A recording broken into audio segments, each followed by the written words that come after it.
ಶ್ರೀಗುರುಪ್ರಸಾದಿತಮಶೇಷ ಸದಾ ಪ್ರಿಯತಂ ನಮಸನ್ನಮಾಮಿ. ಕೃಷ್ಣಾಯ ವಾಸುದೇವಾಯ ಹರಯೇ ಪರಮಾತ್ಮನೇ ಪ್ರಣತಃ ಕ್ಲೇಶನಾಶಾಯ ಗೋವಿಂದಾಯ ನಮೋ ನಮಃ.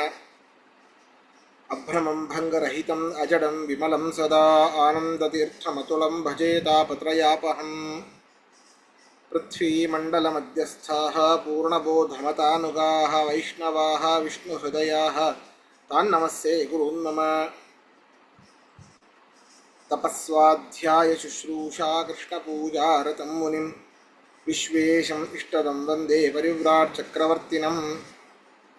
ಶ್ರೀ ಗುರುಭ್ಯೋ ನಮಃ. ಹರಿ ಓಂ. 9ನೇ ಅಧ್ಯಾಯದ 31ನೇ ಶ್ಲೋಕದ ಅರ್ಥ ಆಗಬೇಕು, ಹೌದಾ? ಹೌದಾ ಸರ್? ಹೌದು. ಸರಿ, ಇನ್ನೊಮ್ಮೆ ಶ್ಲೋಕವನ್ನು ಓದೋಣ. ಕ್ಷಿಪ್ರಂ ಭವತಿ ಧರ್ಮಾತ್ಮ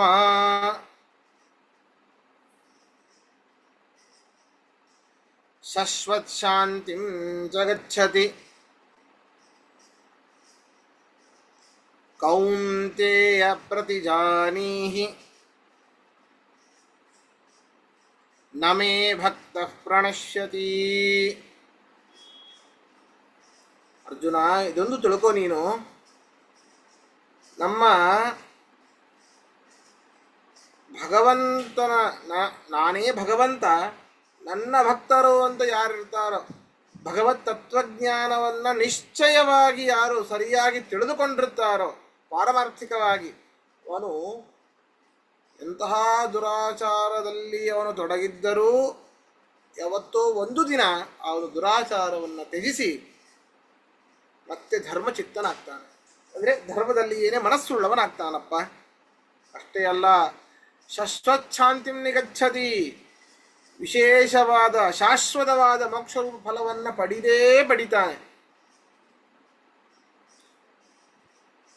ಎಂತಹ ಕೆಟ್ಟ ಆಚಾರ ಉಳ್ಳವನಾಗಿದ್ದರೂ ಕೂಡ ಅವನಲ್ಲಿ ಒಂದು ಪರಮಾತ್ಮನ ನನ್ನ ತತ್ವ ನಿಶ್ಚಯ, ಹರಿಯೇ ಸರ್ವೋತ್ತಮ ಎನ್ನುವಂತಹ ಪಾರಮಾರ್ಥಿಕ ಜ್ಞಾನ ದೃಢವಾಗಿರೋದ್ರಿಂದಾಗಿ ಅವನು ಎಂತಹ ಕೆಟ್ಟ ಕರ್ಮವನ್ನು ಮಾಡಿದ್ದರೂ ಕೂಡ ಅವನಿಗೆ ನರಕಾದಿ ಅನರ್ಥಗಳು ಇಲ್ಲ. ಯಾಕೆ? ಮನಸ್ಸಿನಲ್ಲಿ ಹರಿನಾರಾಯಣ ಹರಿನಾರಾಯಣ ಹರಿಯೇ ಸರ್ವೋತ್ತಮ ಎನ್ನುವಂತಹ ಭಾವನೆ ಇರ್ತದೆ. ಆದ್ದರಿಂದಾಗಿ ನರಕಾದಿಗಳು ಅವನಿಗೆ ಇಲ್ಲ ಅಂತ ಇದರ ತಾತ್ಪರ್ಯ. ಅರ್ಥ ಬರ್ಕೊಳ್ಳಿ.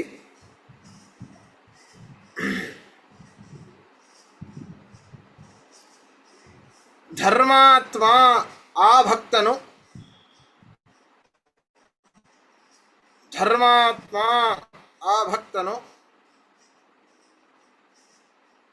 ಭಗವಂತನ ಪಾರಮಾರ್ಥಿಕ ಜ್ಞಾನ ನಿಶ್ಚಯವಾಗಿರುವುದರಿಂದ, ಧರ್ಮಾತ್ಮ ಆ ಭಕ್ತನು ಭಗವಂತನ ಪಾರಮಾರ್ಥಿಕ ಜ್ಞಾನ ನಿಶ್ಚಯವಾಗಿರುವುದರಿಂದ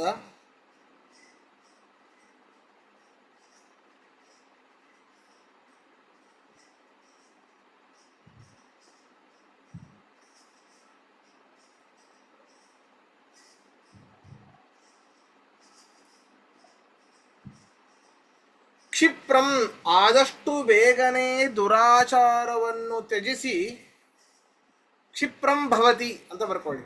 ಕ್ಷಿಪ್ರಂ ಭವತಿ, ಆದಷ್ಟು ಬೇಗನೆ ದುರಾಚಾರವನ್ನು ತ್ಯಜಿಸಿ ಧರ್ಮಚಿತ್ತನಾಗುತ್ತಾನೆ.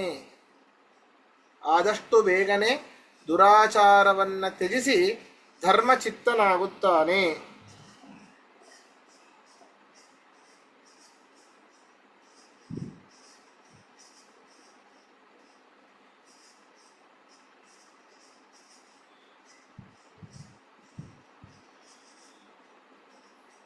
ಅಷ್ಟೇ ಅಲ್ಲ, ಶಶ್ವತ್ ಶಾಂತಿಂ, ಶಶ್ವತ್ ಶಾಂತಿಂ ಶಾಶ್ವತವಾದ ಮೋಕ್ಷರೂಪ ಫಲವನ್ನು, ಶಾಶ್ವತವಾದ ಮೋಕ್ಷರೂಪ ಫಲವನ್ನು ನಿಗಚ್ಚತಿ ಹೊಂದುತ್ತಾನೆ, ನಿಗಚ್ಚತಿ ಚೆನ್ನಾಗಿ ಹೊಂದುತ್ತಾನೆ, ನಿಶೇಷೇಣ ಗಚ್ಚತಿ ಇತ್ಯರ್ಥ. ನಿಗಚ್ಚತಿ ಚೆನ್ನಾಗಿ ಹೊಂದುತ್ತಾನೆ. ಕೌಂತೇಯ ಎಲೈ ಕುಂತಿಪುತ್ರನೇ, ಕೌಂತೇಯ ಎಲೈ ಕುಂತಿಪುತ್ರನೇ,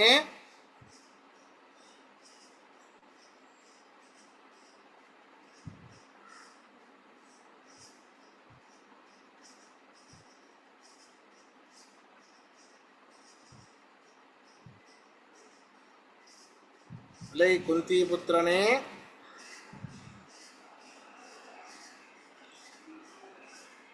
ಮೇ ಭಕ್ತಃ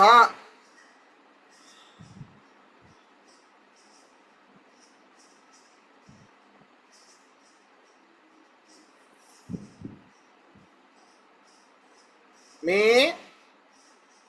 ಭಕ್ತಃ ನನ್ನ ಭಕ್ತನು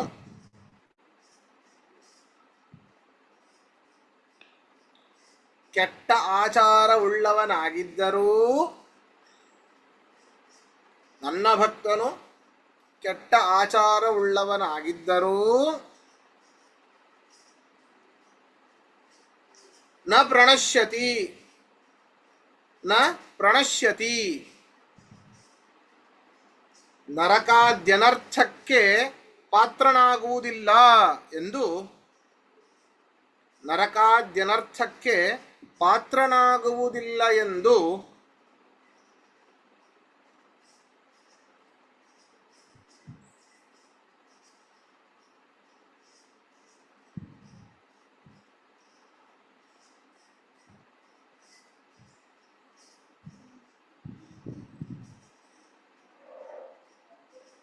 ಪ್ರತಿಜಾನೀಹಿ ತಿಳಿದುಕೋ, ಪ್ರತಿಜಾನೀಹಿ ತಿಳಿದುಕೋ,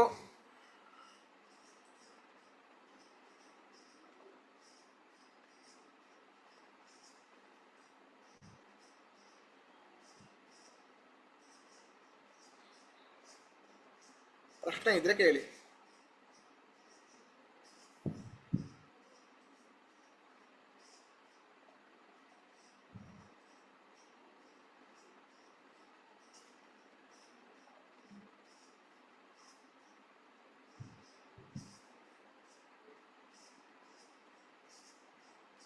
ಸರಿ, ಮುಂದೆ ಹೋಗೋಣ. ಮುಂದೆ 2 ಶ್ಲೋಕಕ್ಕೆ ಒಟ್ಟಿಗೆ ಅನ್ವಯವನ್ನು ಹೇಳಬೇಕು. ನೋಡಿ, ಮಾಂ ಹಿ ಪಾರ್ಥವ್ಯಪಾಶ್ರಿತ್ಯ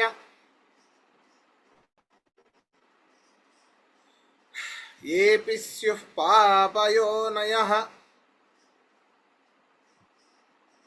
ಸ್ತ್ರಿಯೋ ವೈಶ್ಯಾಸ್ತಥಾ ಶೂದ್ರಾಃ ತೇಪಿ ಯಾಂತಿ ಪರಾಂ ಗತಿಂ.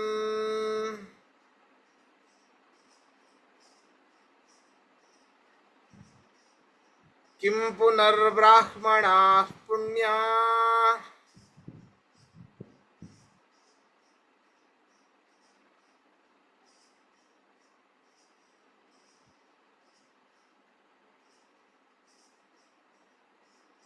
ಭಕ್ತಾ ರಾಜರ್ಷಯಸ್ತಥಾ.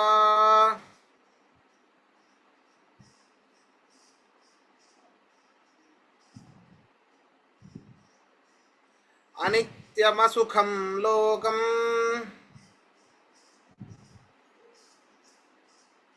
ಇಮಂ ಪ್ರಾಪ್ಯ ಭಜಸ್ವ ಮಾಂ.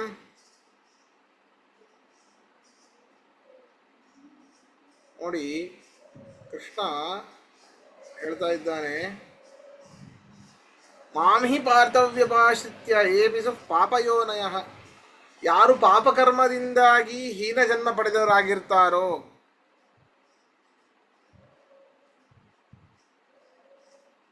ಎಲ್ಲ ಕಡೆಯಲ್ಲಿ ಬಹಳ ಉದ್ಧಾರ ಮಾಡ್ತಾನೆ ಇಂಥವರನ್ನ, ಈ ವ್ಯಕ್ತಿಯನ್ನ, ಇಂತಹ ಪುರುಷನನ್ನ ಉದ್ಧಾರ ಮಾಡ್ತಾನೆ ಅಂಥೇಳಿ ಎಲ್ಲ ಕಡೆಯಲ್ಲೂ ಬಂದಿರ್ತದೆ. ಹೀನ ಜನ್ಮ ಪಡೆದವರು ಯಾರ್ಯಾರಿರ್ತಾರೋ, ಪುರುಷರೇ ಆಗಿರಲಿ, ಸ್ತ್ರೀಯರೇ ಆಗಿರಲಿ, ವೈಶ್ಯರೇ ಆಗಿರಲಿ, ಶೂದ್ರರೇ ಆಗಿರಲಿ, ಅಂಥವರೂ ಕೂಡ ನನ್ನನ್ನು ಹೊಂದಿ ಮೋಕ್ಷವನ್ನು ಪಡಿತಾರೆ. ಅದೇ ಹೇಳಿದೆ, ಅನೇಕ ಬಾರಿ ಹೇಳಿದ್ದೇನೆ, ಬ್ರಾಹ್ಮಣ ಜನ್ಮ ಬರಬೇಕು ಅಂತಲೇ ಏನಿಲ್ಲ ಮೋಕ್ಷವನ್ನು ಪಡಿಬೇಕಾದ್ರೆ, ಪುರುಷ ಜನ್ಮವೇ ಬರಬೇಕು ಅಂತ ಎಲ್ಲೂ ಇಲ್ಲ. ಇವೆಲ್ಲ ಅನ್ಕೊಳ್ಬಹುದು, ನಮಗೆಲ್ಲ ಪರಮಾತ್ಮನ ಪೂಜೆಯನ್ನು ಮಾಡುವಂತಹ ಅವಕಾಶವೇ ಇಲ್ಲ, ಶಾಸ್ತ್ರಾಧ್ಯಯನ ವೇದಾಧ್ಯಯನವನ್ನು ಮಾಡುವಂತಹ ಅವಕಾಶವೇ ಇಲ್ಲ ಸ್ತ್ರೀಯರಿಗೆ, ಇಲ್ಲ. ಹೌದು, ಆದರೆ ಅದರ ಪುಣ್ಯವನ್ನು ಪಡೆಯಲಿಕ್ಕೆ ಅನೇಕ ಮಾರ್ಗಗಳಿವೆ. ಕುಲದ್ವಯ ತಾರಿಣಿ, ಎರಡು ಕುಲಗಳನ್ನು ಉದ್ಧಾರ ಮಾಡುವಂಥವಳು ಸ್ತ್ರೀ. ತಂದೆಯ ಕುಲವನ್ನ, ತನ್ನ ಗಂಡನ ಕುಲವನ್ನ. ಶಾಸ್ತ್ರದಲ್ಲಿಯೇ ಹೇಳುತ್ತೆ, ಸರಿಯಾಗಿ ಅತ್ತೆ ಮಾವಂದಿರನ್ನ ನೋಡಿಕೊಂಡು ಹೋದರೆ ಅನೇಕ ಪುಣ್ಯದ ರಾಶಿ ಬರ್ತದೆ. ಅಷ್ಟೇ ಅಲ್ಲ, ಸರಿಯಾದ ಧಾರ್ಮಿಕ ಒಂದು ಸಂತಾನವನ್ನ ಹೆತ್ತು ಆ ಒಂದು ಕುಲಕ್ಕೆ ಕೊಟ್ಟಾಗ 3 ವೇದಗಳು ಓದಿದ ಮಹಾಫಲ ಆ ತಾಯಿಗೆ ಬರ್ತದೆ. ವಿಚಾರ ಮಾಡಿ.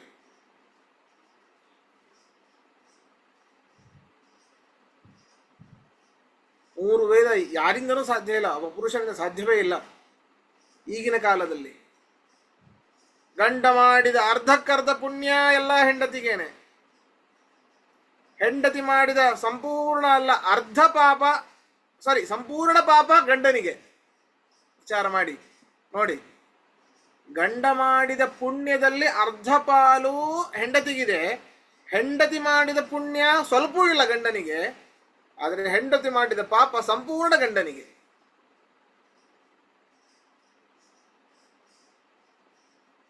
ಈ ಶಾಸ್ತ್ರಾಧ್ಯಯನ ಆಗಲಿ ವೇದಾಧ್ಯಯನ ಆಗಲಿ ಮಾಡೋದು ಯಾವುದಕ್ಕೆ? ಪುಣ್ಯ ಸಂಪಾದನೆ. ಪುಣ್ಯ ಸಂಪಾದನೆ ಆದಾಗ ಸರಿಯಾದ ಜ್ಞಾನ ಬರ್ತದೆ, ಸ್ಥಿರವಾದ ಜ್ಞಾನ, ತದನಂತರ ಪರಮಾತ್ಮನ ಅನುಗ್ರಹ, ತದನಂತರ ಮೋಕ್ಷ. ಮುಖ್ಯವಾಗಿ ಪುಣ್ಯ ಸಂಪಾದನೆ. ಆ ಪುಣ್ಯ ಸಂಪಾದನೆ ನಿಮಗೆ ಹೀಗೇನೆ ಬರ್ತಾ ಇದೆ.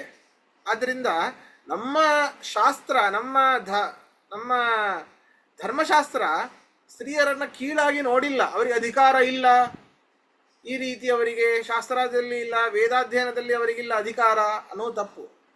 ವೇದಾಧ್ಯಯನದಿಂದ ಶಾಸ್ತ್ರಾಧ್ಯಯನದಿಂದ ಬರುವಂತಹ ಪುಣ್ಯದ ರಾಶಿ ಈ ಅನೇಕ ಸಣ್ಣ ಸಣ್ಣ ಕೆಲಸಗಳಿಂದಲೇ ಬಂದುಬಿಡ್ತದೆ. ಸಂತಾನವನ್ನು ಹೆತ್ತು ಕೊಡೋದು ಸಣ್ಣ ಕೆಲಸ ಅಲ್ಲ, ಆದರೆ ಅದು ಪ್ರಕೃತಿಯ ಒಂದು ಕ್ರಿಯೆ ಅಷ್ಟೇ. ಎಲ್ಲ ಪ್ರಾಣಿಗಳು ಪ್ರಸವವನ್ನು ಮಾಡುತ್ತೆ, ಹಾಗೆ ಇವಳೂ ಕೂಡ ಅನೇಕ ವೇದನೆಯನ್ನು ತಾಳ್ತಾ ಧಾರ್ಮಿಕ ಸಂತಾನದ ಒಂದು ಜನ್ಮವನ್ನು ಕೊಟ್ಟಾಗ 3 ವೇದ ಓದಿದ ಪುಣ್ಯದ ಫಲ ಸಂಪೂರ್ಣವಾಗಿ ಬರ್ತದೆ. ಈ ರೀತಿ ಸ್ತ್ರೀ ಶೂದ್ರ ಬ್ರಹ್ಮಬಂಧೂನಾಂ ತ್ರೈನ ಶ್ರುತಿಗೋಚರಾಹ, ವೇದದಲ್ಲಿ ಓದಲಿಕ್ಕೆ ಇವರಿಗೆ 3 ಅಧಿಕಾರ ಇಲ್ಲ. ಆದರೆ ಅದಕ್ಕೆ ಹೇಳ್ತಾ ಇದ್ದಾನೆ, ಸ್ತ್ರೀಯರು ಇಲ್ಲಿ ಪಾಪಯೋನಯ ಅಂತ ಹೇಳಿದ್ದಾರೆ.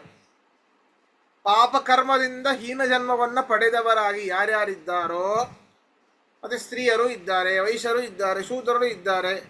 ವೈಶ್ಯರು ಶೂದ್ರರು ಬಿಡಿ, ಹಾಗಾದರೆ ಸ್ತ್ರೀಯರು, ಬ್ರಾಹ್ಮಣ ಸ್ತ್ರೀಯರು, ಹಾಗಾದರೆ ಯಾರ್ಯಾರು ಸ್ತ್ರೀಯರು ಅಂತಿದ್ದರೆ ಎಲ್ಲರೂ ಪಾಪಿಗಳ ಅಂತಂದರೆ, ಇಲ್ಲಿ ಮುಖ್ಯವಾಗಿ ಇಟ್ಟುಕೊಂಡಿರುವಂಥದ್ದು ಆ ತಿಂಗಳಿನಲ್ಲಿ ಆ ಒಂದು 4 ದಿನಗಳ ಕಾಲ ಅವರು ಶೂದ್ರಕ್ಕೆ ಸಮಾನ ಅಂತ.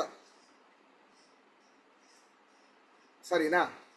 ಅದು ಸ್ತ್ರೀಯರ ಒಂದು ಆರೋಗ್ಯ ದೃಷ್ಟಿಯಿಂದಾಗಿಯೇ ಅವರು ಆ ಒಂದು 3 ದಿನ ಎಲ್ಲೂ ಓಡಾಡಬಾರದು, ಎಲ್ಲೂ ಮುಟ್ಟಬಾರದು, ಯಾವ ವಜ್ರ ವಸ್ತುವನ್ನು ಎತ್ತಬಾರದು, ಒಂದೇ ಕಡೆಯಲ್ಲಿ ಕೂಡಬೇಕು, ಸ್ನಾನ ಮಾಡಬಾರದು. ಈ ರೀತಿ ಅದನ್ನೇ ಇಟ್ಟುಕೊಂಡು ಇಲ್ಲಿ ಪಾಪಯೋನಯ ಅಂತ ಹೇಳಿದ್ದು ಅಷ್ಟೇ. ಅದರಿಂದಾಗಿ ಸ್ತ್ರೀ ಶೂದ್ರ ಬ್ರಹ್ಮಬಂಧೂನ, ಸ್ತ್ರೀಯ ವೈಶ್ಯ ತಥಾ ಶೂದ್ರಾಹ, ಸ್ತ್ರೀಯರು ವೈಶ್ಯರು ಶೂದ್ರರು ಯಾರ್ಯಾರು ಆಗಿರ್ತಾರೋ ಅಂಥವರೂ ಕೂಡ ನನ್ನನ್ನು ಹೊಂದಬಹುದು, ನನ್ನನ್ನು ಹೊಂದಿ ಮೋಕ್ಷವನ್ನ ಪಡೆಯಬಹುದು. ಹಾಗಿದ್ದ ಮೇಲೆ ಇಂಥವರೇನೇ ಪಾಪಯೋನಿಯಾದವರೇ ವೈಶ್ಯರು ಶೂದ್ರರು ಇಂಥವರೇ ನನ್ನನ್ನು ಪಡೆಯಬಹುದು ಅಂತ ಹೇಳಿದ ಮೇಲೆ ಕಿಂ ಪುನರ ಬ್ರಾಹ್ಮಣ ಪುಣ್ಯ ಭಕ್ತ ರಾಜರ್ಷಯಸ್ತಥ, ಬ್ರಾಹ್ಮಣರು ನನ್ನನ್ನು ಹೊಂದೋದಿಲ್ಲ ಅಂತ ಹೇಳಬೇಕಾ? ಅವರು ಮತ್ತೆ ಸಪರೇಟಾಗಿ ಹೇಳಬೇಕಾ? ಕಿಂ ಪುನರ್ ಬ್ರಾಹ್ಮಣ ಪುಣ್ಯ ರಾಜರ್ಷಯ, ಋಷಿಗಳು ರಾಜರು ಬ್ರಾಹ್ಮಣರು ಏನು ಒಂದು ಪುಣ್ಯದಿಂದಾಗಿ ಅವರು ಈ ಒಂದು ಜನ್ಮವನ್ನು ಪಡೆದಿರ್ತಾರೆ, ಹೌದಾ?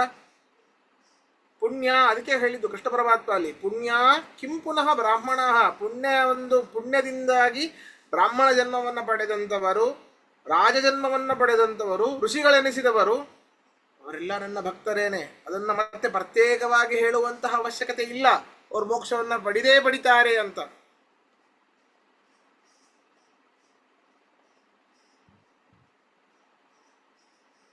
ಅದರಿಂದಾಗಿ ಹೀಗೆ ನೀನು ನನ್ನನ್ನು ಹೊಂದು. ಅದರಿಂದಾಗಿ ಅನಿತ್ಯಮಸುಖಂ ಲೋಕಂ ಇಮಂ ಪ್ರಾಪ್ಯ ಭಜಸ್ವ ಮಾಂ. ಇಮಂ ಲೋಕಂ ಅನಿತ್ಯಂ ಅಸುಖಂ, ಅನಿತ್ಯವಾದ ಸುಖರಹಿತವಾದ ಈ ಒಂದು ಲೋಕದಲ್ಲಿ ನೀನಿದ್ದೀಯಲ್ಲ,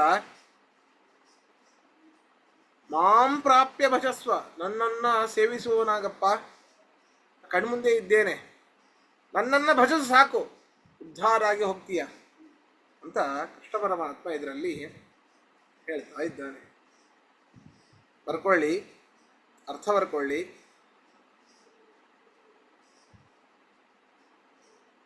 ಪಾರ್ಥ ಎಲೈ ಅರ್ಜುನನೇ, ಪಾರ್ಥ ಎಲೈ ಅರ್ಜುನನೇ,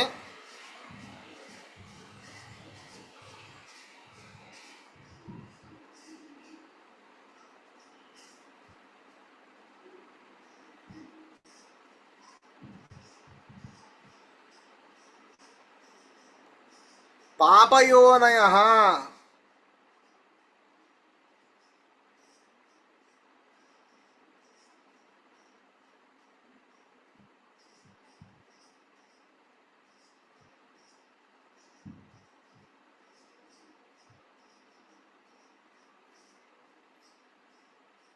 ಇಲ್ಲಿ ನೋಡಿ ಪಾಪಯೋನಿಗಳು ಯಾರ್ಯಾರು, ಇದನ್ನು ಬರ್ಕೊಳ್ಳಬೇಡಿ, ಹೇಳ್ತಾ ಇದ್ದೇನೆ. ಸ್ವಾಭಾವಿಕವಾಗಿ ತಾವು ಪುರುಷರಾಗಿರ್ತಾರೆ, ಉತ್ತಮ ವರ್ಣದಲ್ಲಿಯೇನೇ ಇರ್ತಾರೆ, ಆದರೆ ಪಾಪಕರ್ಮದಿಂದಾಗಿ ಹೀನ ಜನ್ಮದಲ್ಲಿ ಅವರು ಹೀನ ಜನ್ಮವನ್ನು ಪಡಿಬೇಕಾಗತ್ತೆ. ಉದಾಹರಣೆಗೆ ಈಗ ನಾವು ಯಾರ್ಯಾರಪ್ಪ ಪಾಪಯೋನಿಗಳು ಅಂತ ಕೇಳಿದಾಗ ಸ್ತ್ರೀ ವೈಶ್ಯ ಶೂದ್ರ ಅಂತೆಲ್ಲ ಹೇಳಿದರು. ಸ್ತ್ರೀಯರು ಹೇಗೆ ಅಂತಂದರೆ ಪುರಾಣಗಳಲ್ಲಿ ಅನೇಕ ದೃಷ್ಟಾಂತಗಳನ್ನು ಕೊಡ್ತಾ ಇದ್ದಾರೆ. ಸುದ್ಯುಮ್ನ ಅಂತ ಒಬ್ಬ ರಾಜ ಅಂತೆ, ಅವನು ಒಬ್ಬ ಪುರುಷ ವ್ಯಕ್ತಿ, ಅವನು ಪಾಪಕರ್ಮದಿಂದಾಗಿ ಇಲಾ ಎಂಬ ಸ್ತ್ರೀಯಾಗಿ ಜನಿಸಿದ. ಇಲಾ ಎಂಬ ಸ್ತ್ರೀಯಾಗಿ ಜನಿಸಿದ. ಸ್ವಾಭಾವಿಕವಾಗಿ ಪುರುಷನೇ ಅವನು, ಆದರೆ ಪಾಪಕರ್ಮದಿಂದಾಗಿ ಅವನು ಸ್ತ್ರೀತ್ವವನ್ನು ಪಡೆದ. ಅಂಥವರು ಪಾಪಯೋನಿಗಳು. ಸ್ವಾಭಾವಿಕವಾಗಿ ಸ್ತ್ರೀಯರಾದವರೇ ಪಾಪಯೋನಿಗಳಲ್ಲ. ಸ್ವತಃ ಬ್ರಾಹ್ಮಣನಾಗಿರ್ತಾನೆ, ಕ್ಷತ್ರಿಯನೋ ಆಗಿರ್ತಾನೆ, ಪಾಪಕರ್ಮದಿಂದಾಗಿ ವೈಶ್ಯನೋ ಶೂದ್ರನೋ ಇತ್ಯಾದಿ ಜನ್ಮವನ್ನು ಯಾರು ಪಡಿತಾರೋ ಅಂಥವರು ಪಾಪಯೋನಿಗಳು. ಸರಿನಾ? ಹೀಗೆ ಹಾಗಾದರೆ ಬರ್ಕೊಳ್ಳಿ. ಪಾಪಯೋನಯ ಸ್ವತಃ ತಾವು ಪುರುಷರೋ ಉತ್ತಮ ವರ್ಣದವರಾಗಿದ್ದು, ಸ್ವತಃ ತಾವು ಪುರುಷರೋ ಉತ್ತಮ ವರ್ಣದವರೋ ಆಗಿದ್ದು,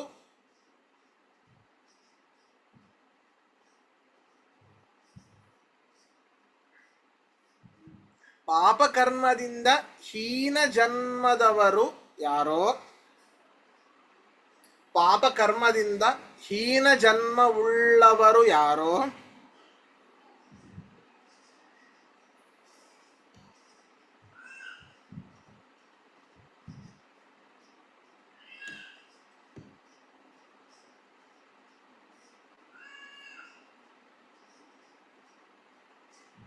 ಯೇಪಿ ಅಂಥವರೂ ಕೂಡ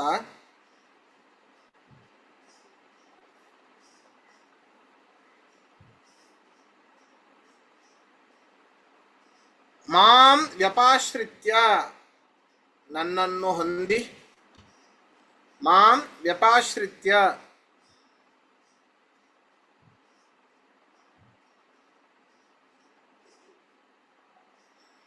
ನನ್ನನ್ನು ಹೊಂದಿ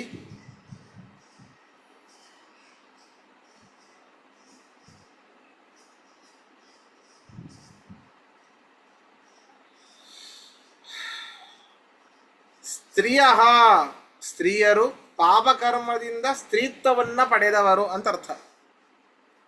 ಸ್ತ್ರೀಯ ಪಾಪಕರ್ಮದಿಂದ ಸ್ತ್ರೀತ್ವವನ್ನ ಪಡೆದವರು.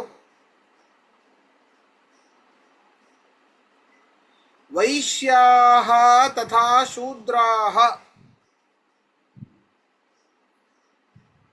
ವೈಶ್ಯಾಹ ತಥಾ ಶೂದ್ರಾಹ ಪಾಪಕರ್ಮದಿಂದಾಗಿ ವೈಶ್ಯ ಹಾಗೂ ಶೂದ್ರ ಜನ್ಮವನ್ನ ಪಡೆದವರು.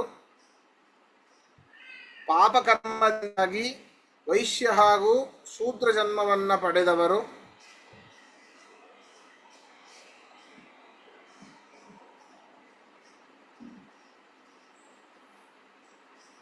ತೇಪಿ ಅವರೆಲ್ಲರೂ ಕೂಡ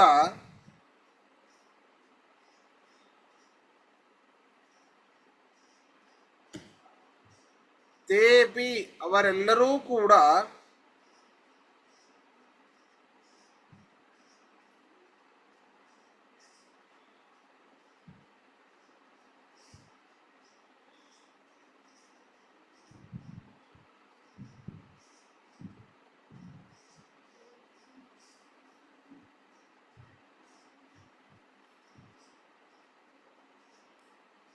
ಪರಮಾಂ ಗತಿಂ ಯಾಂತಿ ಸ್ಯುಃ ಪರಮಾಂ ಗತಿಂ ಯಾಂತಿ ಸ್ಯುಃ ಉತ್ತಮವಾದ ಮೋಕ್ಷವನ್ನು ಹೊಂದುತ್ತಾರೆ.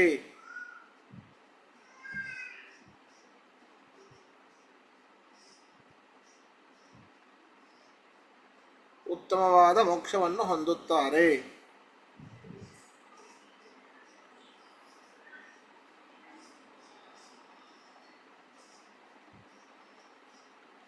ಪುಣ್ಯಾ ಬ್ರಾಹ್ಮಣಾಃ ಪುಣ್ಯಾ ಬ್ರಾಹ್ಮಣಾಃ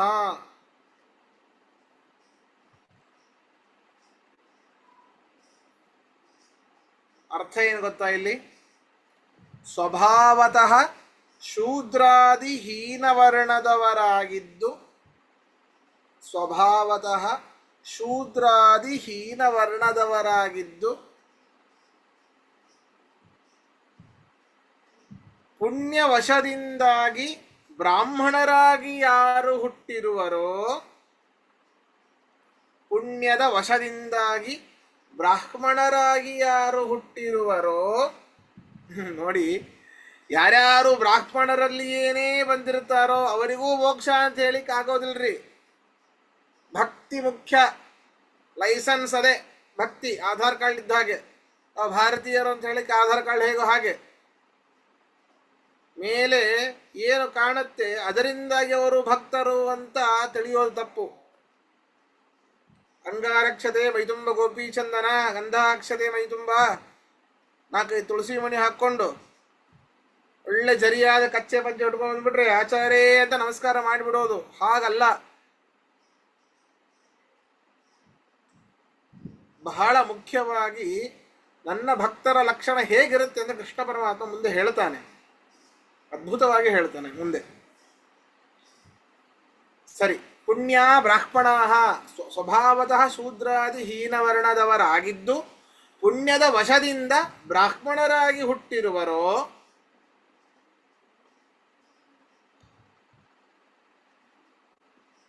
ಭಕ್ತಾಃ ಭಕ್ತರಾದ ತಥಾ ಹಾಗೆಯೇ ಭಕ್ತಾಃ ಭಕ್ತರಾದ ತಥಾ ಹಾಗೆಯೇ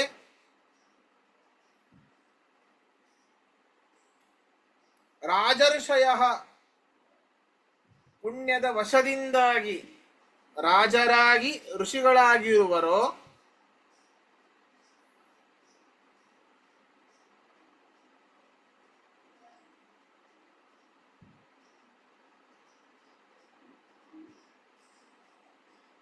ರಾಜರ್ಷಯ ಈ ರೀತಿ ಅರ್ಥ ಮಾಡುವುದಿಲ್ಲಿ.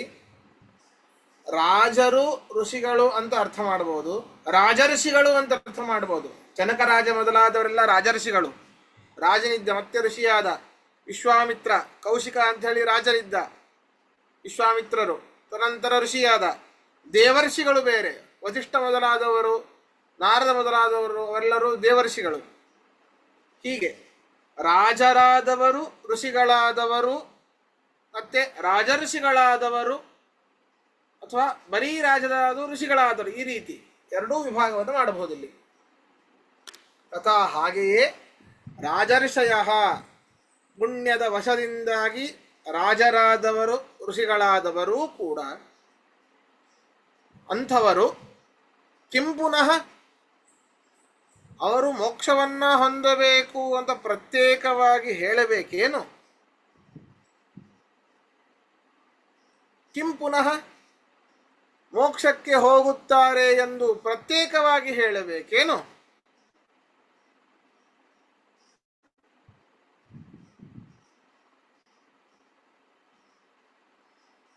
ಇಮಂ, ಈ ಕ್ವಶನ್ ಮಾರ್ಕ್ ಹಾಕೊಳ್ಳಿ, ಹೇಳಬೇಕೇನು? ಇಮಂ, ಈ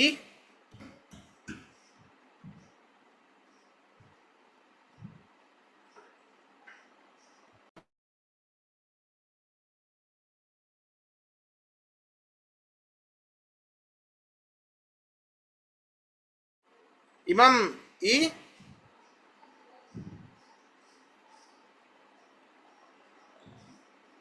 ಅನಿತ್ಯಂ, ಅನಿತ್ಯವಾದ, ಅನಿತ್ಯಂ ಅಶಾಶ್ವತವಾದ,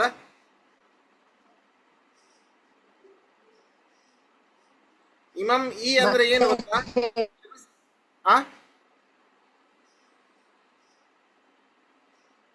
ಏನೋ ಕೇಳಿಸ್ತಿಲ್ಲಮ್ಮ, ಏನೋ ಕೇಳಿದ್ದೆ ಪ್ರಶ್ನೆ. ಹೌದಲ್ಲ, ಮತ್ತೆ ನಿಮ್ದು ವಾಯ್ಸ್ ಬ್ರೇಕ್ ಆಯ್ತು, ಕೇಳಿಸ್ಲಿಲ್ಲ. ಇವಾಗ ಕೇಳಿಸ್ತಾ ಇದೆಯಲ್ಲ? ಹಾ, ಇಮಂ ಆದ್ಮೇಲೆ ಇಮಂ ಈ ಅನ್ನೋದಕ್ಕೆ ಇನ್ನೂ ಬರ್ಕೊಳ್ಳಿ.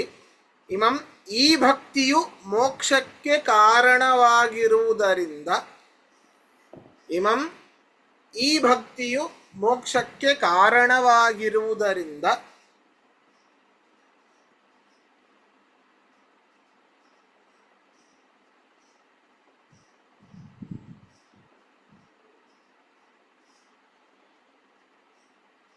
ಅನಿತ್ಯಂ ಅಶಾಶ್ವತವಾದ,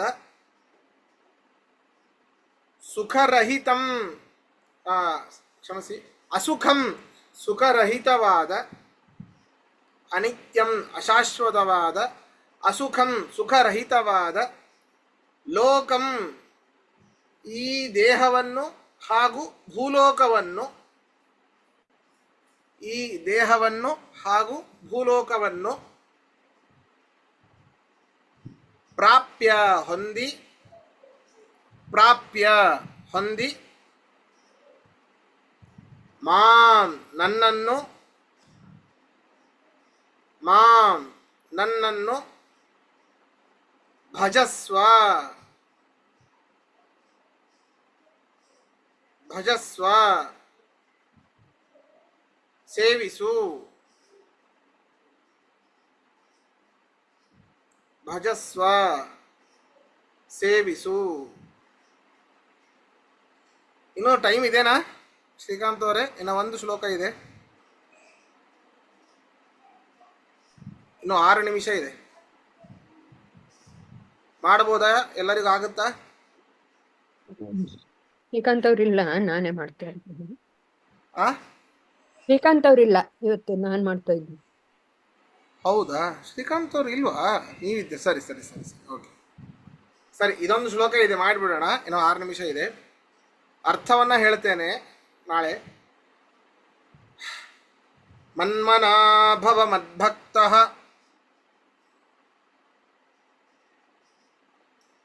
ಮದ್ಯಾಜೀ ಮಾಂ ನಮಸ್ಕುರು.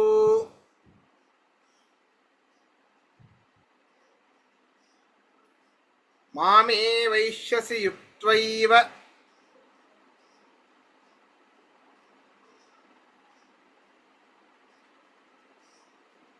ಆತ್ಮಾನಂ ಮತ್ಪರಾಯಣಃ.